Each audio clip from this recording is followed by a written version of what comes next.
There are only a few pieces of music that consistently draw up feelings inside of me and emotionally transport me to another time and place. There's the Star Wars intro, there are some songs I consider linked to particular periods in my life, and there's the music you're hearing right now. Today I'm going to be telling you about why I believe Final Fantasy VII is a brilliant game. Hi, I'm Steve, and I've been playing video games and reading and watching reviews of video games for about 30 years now. In that time, I've seen enough stuff to lead me to the conclusion that no matter how big a company's website is, or how many magazines they sell, the review is just some arsehole's opinion. And that's what this channel is, this arsehole's opinion. Final Fantasy VII was a watershed moment for me. I remember clearly back seeing a trailer for the game, and this was pre-YouTube when games magazines came with a disc of demos and trailers glued to the front. I had no history with the Final Fantasy series. My experience with games until that point had been mainly arcadey style games in the classic genres of platforming, fighting, racing and puzzles. The mid-90s were an exciting time, with games like Resident Evil and Tomb Raider showing us how realistic a video game character could be. So my initial reaction to the Final Fantasy VII trailer was that I was unimpressed. The character models were blocky trolls with hooves for hands. It had no spoken dialogue, which surely was a step backwards. Resident Evil had come out a whole year before, which had actual voice acting, albeit some of the worst voice acting known to man, but at least it had acting.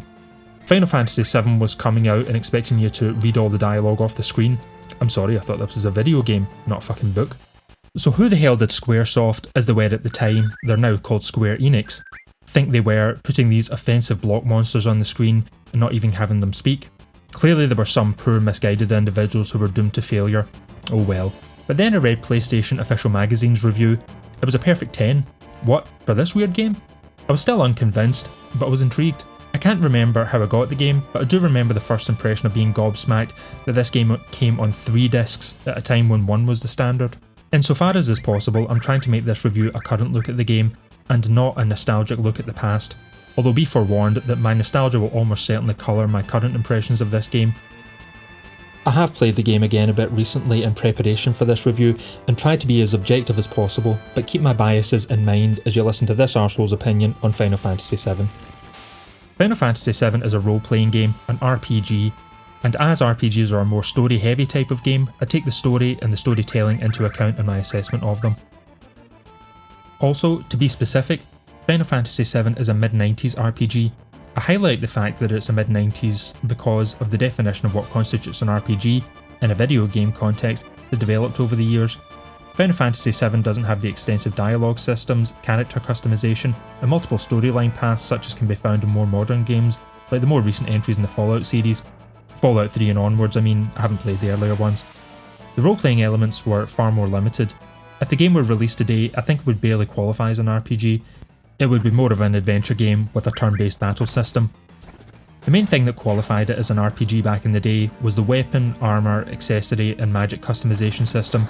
There were also shops, which were a hallmark of the RPG genre for a long time, but given that many games nowadays have customization elements to them, and those customization elements extend to the look of the character as well as the underlying stats, this feels quite RPG light by modern standards. That's not necessarily a criticism. I'm just trying to give a clear description of what the game is to a modern audience, to not go in expecting all the modern features like dialogue trees, different story paths, crafting systems and the like. Final Fantasy VII is a fantasy game. It says so right there in the title. But this is no sword and sorcery game. Actually, there's quite a few swords and loads of sorcery. But there are no kings and castles and that sort of thing that the term fantasy might conjure up. There are no dwarves, elves, dragons or goblins to be seen here. Okay, there's the odd dragon and goblin here and there, but let's ignore that for now. This game is set in a fantasy world, but with much more advanced technology than in, for example, the Elder Scrolls games. The blend of science fiction elements with such a modern equivalent setting, with fantasy elements such as the aforementioned swords, sorcery and monsters, is done in a way that very few other games have managed so well. Final Fantasy VIII did a pretty good job, but in more of a clean and polished kind of way, whereas the settings of Final Fantasy VII are a bit grimier and more industrial. So what's the story in this game, and how is it imparted to you? The first act is set in Midgar City. A cold-hearted mercenary named Cloud, with an implausibly large sword, comes to town and gets hired by the eco-terrorism group that his childhood friend is a part of. The group is run by the angriest man in the city, who happens to have a machine gun for a hand. Their goal is to take down the Shinra Electric Company, which is quite literally sucking the lifeblood out of the planet to produce electricity and make profit. Seems straightforward enough. But as the first act nears its conclusion, new threats appear and the situation becomes much more complicated. From there, it becomes a hunt for a person from Cloud's past, a person thought to be dead, the incredibly dangerous Sephiroth. That's the jumping off point, and there are a lot of twists and turns as the game goes on. The main characters are all well fleshed out and their pasts are all explored. The main characters more so than others, but everyone gets at least some backstory, and it's revealed organically and drip-fed for the most part through conversations and characters revealing bits about themselves by what they say in certain locations. This game was originally released on the PlayStation 1, or just PlayStation as it was known back then, and played on CRT TVs. I can't tell you how depressing it is to know that some people may have to ask their parents what those two things are, but moving swiftly on. This meant that there were technical limitations on things like how much legible text could be on screen at one time. This directly impacted the presentation of the script. The dialogue is frequently shortened to the point, making this almost like reading a comic book or graphic novel. It's incredibly effective to mix the dialogue with visual imagery and the music to convey big, dramatic ideas or intimate, sensitive ones. The story is served up through these one sentence at a time dialogue boxes, combined with the visual storytelling. One thing that aids this style of storytelling is that the characters are always on the move, so there are only a few occasions when the characters are in one location for too long standing around talking. The location changes give the impression that the story is driving forward, even when there's a lot of exposition going on. An example from early on in the story: just after the opening gameplay heavy sequence, there are a lot of questions. Who are these characters and why did they just bomb a power plant? The conversation starts at the back of a train, moves into the main car.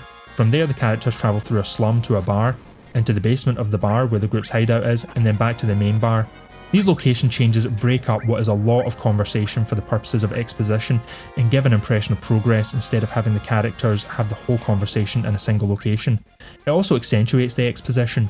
On the train, Barrett, the group's leader, is lamenting the lives of the ordinary people in the slums, and then you arrive there, finding that the slums are located next to a train graveyard and hemmed in by broken and rusted machinery. The slum is perpetually gloomy, as it's located literally underneath the more affluent area of the city. This is one criticism I have of the art direction of the remake, that the slums, slummy though they are too bright and don't quite give off that same impression of gloomy misery. Also, the aforementioned Sephiroth. I think this is one of the best build-ups in any game to the main antagonist. He isn't even seen until after the group leaves Midgar several hours into the game, but his reputation precedes him, and his presence is made known at times only through the trail of destruction he leaves behind. He's built up as an almost mythical character, and when you finally fight him, you understand why. So that's a vague hint at the story and how it's conveyed. As you can probably guess, you spend a lot of time in this game reading the screen. But this game isn't a book after all, so what do you spend your time doing? I've broken it down into a few categories. You explore locations, fight, wander about on the world map, and for the RPG element, obsess over your stats. There are a smattering of other activities like breeding and racing chocobos, giant rideable birds which are a staple in the Final Fantasy series, engaging in submarine battles, snowboarding, and some puzzle solving in different locations, but let's stick to the core gameplay. The gameplay footage you've been watching will probably show this off better than I could describe it. You control the main character Cloud for most of the game, and although you may be joined by up to 2 other party members most of the time, all 3 are represented by Cloud as you move through the world. Unless the characters are taking one of their frequent breaks to talk about something, Cloud will be the only party member on screen, and the other characters will literally walk out of Cloud's body and back into it. Almost certainly this was for technical reasons on the original PlayStation, but it's interesting and weird to see it happen. You'll be moving through locations in this game a lot, and it's a long game, 50 to 60 hours. The locations are a real strength of this game. Due to the limitations of the PS1, to get backgrounds of this quality they had to be pre-rendered, and I think personally that was a great choice. It allows the locations to be presented in a much higher resolution than they otherwise could have been if they were rendered in real time. Graphics aside, dated though they are, almost every single screen in this game is interesting and well drawn. I'm reliably informed by Mr. Google that there are over 700 pre-rendered backgrounds, all of them very detailed and intriguing to look at. The camera positions are fixed, but this hasn't dated the game like some other games, such as the earlier Resident Evil games which were action oriented and the lack of camera control could feel very frustrating. I think the developers saw the limitations of the technology and made some very clever decisions which have really helped this game in the long run. Add to that, by fixing the camera angles, the game creators have ultimate control over what is shown, and in a game where the battles and exploration are kept so separate that they have different screens for each, why shouldn't they take complete control of how the player sees their world? As a general rule, there are no enemies on screen when you explore either locations or the world map, which, as I said, cuts down on the amount of action, and thus the fixed or near fixed camera angles don't create a problem. Instead, the screen will at times dissolve when you enter battle. You'll have seen this happen several times in the gameplay footage. Commands in battle are chosen from a menu, as opposed to being directly input, X to jump, square to attack, etc. This is a feature that was partially retained in the remake, but this is a fully command-based system, and this is a continuation of the systems used in earlier Final Fantasy games on the Nintendo Entertainment Systems. The options range from basics like attack with your equipped weapon, use magic, use a summon, which is really just a fancy type of magic, or use an item. There are more complex options later in the game which can result in some extremely powerful combinations. There will be plenty of fights that you can go into however you wish and be assured of success, but as the game continues, simply holding down the action button to automatically choose to attack probably won't be the best strategy. There are a plethora of enemies in this game, all with unique attacks. Some are weak to physical attacks, some are weak to magic, and some are only weak to certain types of magic. There's also status effects like poison, silence, and sleep to worry about. Many of these are common to a lot of RPG games, but tactical planning will become ever more important.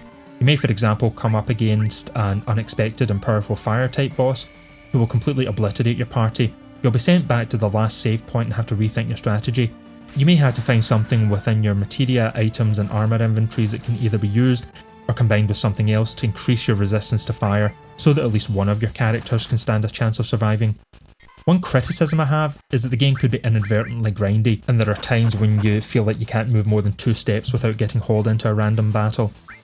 At times this can be frustrating, especially against certain enemy types that inflict status conditions that effectively remove your ability to fight, and you have to watch on powerlessly as your party is slowly killed off one by one. But in my experience, the frustrating points are few and far between. The battle system remains solid and satisfying though. Some of you who have never played a game with a command style battle system, but I'd be surprised if that was a great number of gamers considering Pokemon is still using it. It's different from a more traditional fighting system where you literally press X to stab the enemy, but it's a user-friendly way of implementing a fighting system that can be extremely tactical. When not within a location, you'll be out in the world map and scale will be thrown out the window entirely, even more than it already was. The game makes no real effort to keep to a consistent scale, and when in town, some buildings have a TARDIS-like effect. But that's even more pronounced on the world map. When you step out of Midgar and Cloud appears Godzilla-sized next to the city. For the first half of the game, the world map itself is fairly linear. However, later in the game, when you access vehicles, you can explore more freely and return to previous locations to re-explore and complete any unfinished business. You can also find the small number of extremely powerful items and materia in secret locations around the map, but I assure you, you will have to work for them. As with any RPG, you will spend at least some time in the menus working on combinations of weapons, armour and accessories. You've already heard me mention the materia system, which, in my opinion, is one of the best magic and ability management systems ever conceived. Materia is a glassy orb which gives the bearer some ability or benefit. Whether it's a particular piece of magic, an extra option in battle, steal for example, or use of a summon, weapons and armour have slots to hold materia, and some materia interact in interesting and powerful ways. There are also a number of extremely rare and powerful materia to discover. I like this system a lot, and I love the visual representation of a glowing orb of power as the source of your magic. And of course, after creating such an imaginative and streamlined yet deep system, the Final Fantasy people decided to just leave it be, and instead of develop it and progress it, they came up with new systems for each subsequent Final Fantasy game, each dumber than the last. Far be it from me to call that a stupid fucking move, but that was a stupid fucking move. The first few hours are spent in Midgar, a circular megacity. The rich live on a pizza-like plate suspended hundreds of feet above the ground. The rest live in the slums below the plate. The settings are very urban and industrial, and some of the key events take place inside Mako reactors, great installations sucking the literal lifeblood out of the planet to be used as fuel. Midgar is owned and run by the Shinra Corporation, whose president is both the corporation and city president. I'll pause for a second to muse that these themes, overconsumption of energy and the wisdom, or lack thereof, of mixing corporatism and politics is probably even more relevant, certainly more in the public eye, now than it was 25 years ago. Anyway, enough philosophy. When the game opens into the world map, there are a much greater variation of locations. Towns, villages, farms, coastal paradises, forests, glaciers, an underwater submarine base, caves and craters. As I said at the outset, these are all interesting and appealing locations, and I think that makes a huge difference in this game. The game would be nowhere near as high in my estimation if you were running around bland, lifeless corridors for the whole game. That's not to say there aren't a few boring corridors, but thankfully they connect interesting locations. The locations are well designed, well imagined and fantastical, hitting a sweet spot between realism and the imaginative. For the most part anyway. Some are more realistic, and some are the product of too much caffeine on an already plenty stimulated brain. The layout of the world is nonsensical, of course.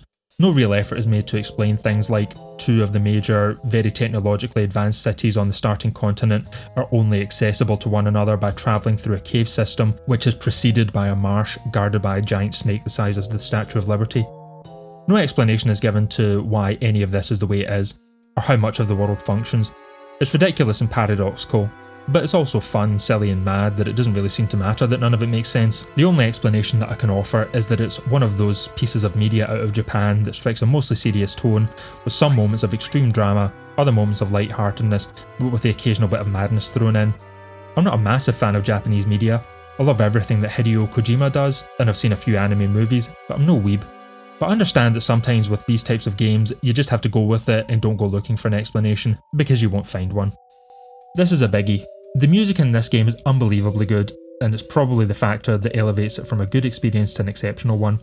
The score in this game, at every point, gives the game real presence. Nobuo Uematsu created a very special soundtrack for this game, as he does with every game he's involved with, to be honest. It's the kind of music that creates feelings and complements the gameplay extremely well. The visuals of this game show the locations, but the music imparts an impression, giving each location and many characters a musical theme, great musical themes at that. And this creates an emotional link in a way that isn't present in many games. There's a theory in game music that it should be something to fill the silence without being distracting. New music in Final Fantasy VII absolutely does not follow that convention. The music sometimes announces the presence of a character, or sets the tone of a scene, to either let you know you're safe, or that shit is about to go down.